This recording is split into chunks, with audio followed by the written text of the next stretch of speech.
Hello and welcome to Theme Park Information. In today's show we've got a review for Abyssus at Energylandia. It's their newest coaster, or newest major coaster anyway, obviously they build them all the time. It obviously opened quite recently and it was the first time I've been on it. So going to go just through some of my thoughts and opinions, and one of the things I'd like to actually say first off is obviously I have seen quite a few people of the who have YouTube coaster channels already go on it, and they seem to like it, but I think they kind of may have missed the point of it. I think they were waiting for it to maybe be better than like Zadra or Hyperion and stuff like that. I look at it as this is a great third place supporting coaster.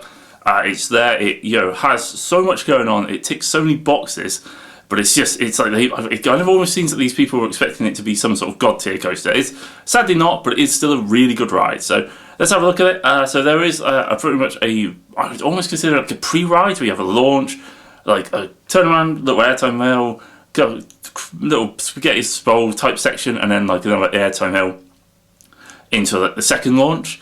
And that bit is okay, pretty reasonable, not particularly, actually got a little bit of airtime at a couple of points. The launch is super forceful, it's not bad.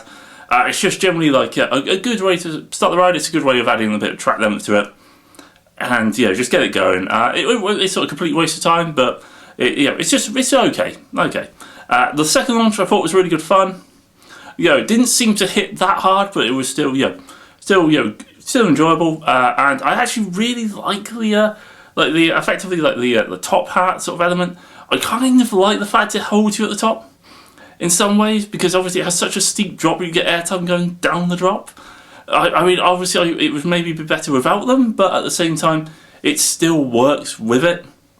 Obviously, then there's a vertical loop, which is good.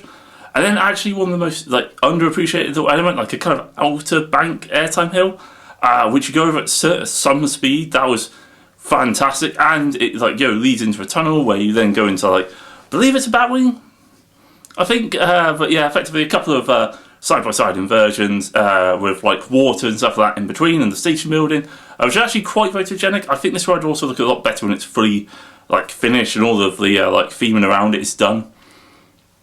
But yeah, that bit is that bit's really cool.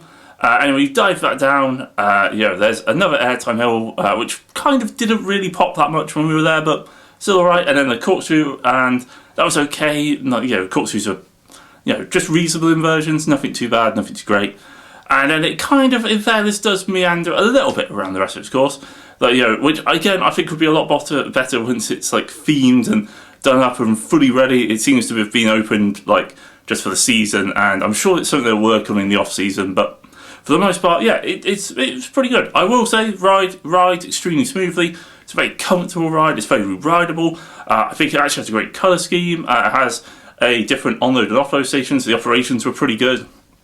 Also, kind of both massive props and a little bit of a rule of what you're doing. When they didn't actually start the day with 2 trains, they actually in Venice did put one on very quickly. But the park's open from 10 to 10 and it's probably going to be quite busy. Why wouldn't you just have them both on at the start of the day and just run one of them half empty, or just wait for the coaster to fill up, or open it slightly later? I'm not quite sure. But anyway, that in fairness was put on the track very efficiently and had riders in next to no time. And for the most part, I actually feel it's a really solid addition. Really good addition, works really nicely, has really good supporting coaster, and it just means that, it just gives them more options, I think, and it is a pretty cool ride. It's there's nothing wrong I can really say. I do think, as I said earlier, I think a lot of people kind of expect it to maybe be better than Zadra or something like that, or this, this ride which was where they were trying to beat it or something like that. So, no, just a really, really solid, well done, well, thought out, well utilised coaster. Will be a lot better once it's fully finished, fully themed, and I think it's a step maybe in the right direction. But anyway, hopefully you've enjoyed the video. Don't forget to like, comment and subscribe for more content, and I'll catch you guys on the next one.